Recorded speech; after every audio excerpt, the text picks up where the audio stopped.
GHMC enforcement director ఏవీ రంగనాథ్పై MLA Danam Nagender fire అయ్యారు. రంగనాథ్కు కొత్తగా వచ్చిన పదవి ఇష్టం లేనట్లుందని మండిపడ్డారు.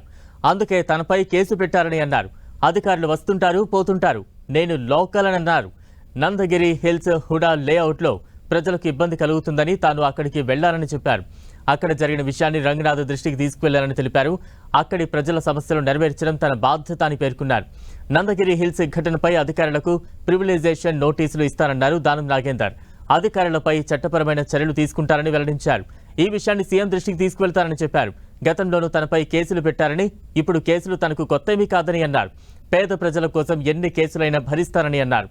అంతకుముందు నంది హిల్స్ ఘటనపై ఎమ్మెల్యే దానం నాగేందర్పై కేసు నమోదైంది. నాగేందర్తో పాటు మరికొందరిపై జూబ్లీహిల్స్ పోలీస్ స్టేషన్లో కేసు నమోదైంది. జూబ్లీహిల్స్ రోడ్ నంబర్ 69లో ప్రభుత్వ స్థలం ప్రహారీని ఈ నెల 10న కొందరు గుర్తు తెలియని వ్యక్తులు కూల్చివేసినట్లు గుర్తించారు. ఎమ్మెల్యే దానం నాగేందర్ సమక్షంలో గురు బ్రహ్మనగర్కి చెందిన గోపాల్ నాయక్, రామ్ చందర్ తదితరులు కూల్చివేత ఘటనలో ఉన్నారని పోలీసులకు ఫిర్యాదు అందింది. ప్రహరీ కూల్చివేతతో 10 లక్షల మేర నష్టం వాటిల్లిందని ఫిర్యాదు చేశారు. ఈ కేసులో దానం నాగేందర్ను A3గా పోలీసులు చేర్చారు.